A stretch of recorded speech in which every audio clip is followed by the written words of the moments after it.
Energy is indispensable to our lives. We need energy to move around, produce our food, power our homes, businesses, just about everything else. To tackle the climate crisis, we have to transition our entire energy system from fossil fuels to renewable energy and increase energy efficiency. This also means making more sustainable choices in our daily lives by reducing our own carbon footprints, as well as supporting policies that promote sustainable energy in all areas of life. This is a monumental task, but it is possible. Solar and wind energy are now the cheapest forms of energy available, and they can help us cut costs while drastically reducing emissions. They can also enable us to extend energy access to remote communities, power livelihoods, improve education, and even save lives through critical services like healthcare.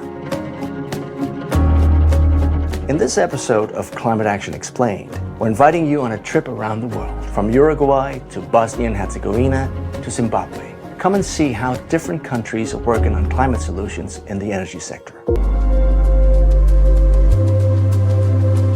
We are a heavily fossil fuel dependent country, which actually causes air pollution, which causes huge greenhouse gas emissions, and there is an immediate need to react upon that. Decarbonization is absolute priority of Bosnia and Herzegovina energy sector. It can be best and easily achieved by energy efficiency and switch to renewable energy sources. UNDP in Bosnia and Herzegovina is actively working with private sector and actually how to increase their capacities to embrace this green transition. Results are seen immediately via reduction of energy, financial savings, creation of green jobs, and then reduction of greenhouse gas emissions. Almost 76% of our greenhouse gas emissions come from energy sector. Benefits of energy efficiency measures are huge. So far, we have contributed to energy efficiency measures in almost 300 public buildings.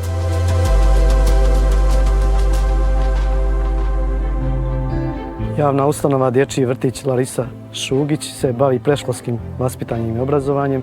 Dakle, djelatnost mu je cjelodnevna briga o djeci. Često nam se dešavalo da na krov prokišnjava, čime smo imali velike probleme jer ipak su u objektu. Pored toga imali smo dosta problema sa peć koju smo prije 6 godina primjenom mjera energetske efikasnosti dobili smo značajne uštede u budžetu.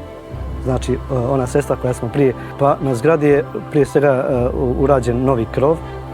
Urađena je izolacija iznad stropova, urađeni su novi stropovi, zamijenjene su instalacije od struje, zamijenjena su rasvjetna tijela novim energetski efikasnim rasvjetnim tijelima, zamijenjena je stolarija i jedan dio kuhinje je renoviran, odnosno obloge pločice u kuhinji. Uslovi u objektu su sada mnogo bolji, djeca mogu boraviti i u zajedničkim prostorijama i u sobama i nemamo više onaj problem da nismo postigli optimalnu temperaturu u radnim prostorijama.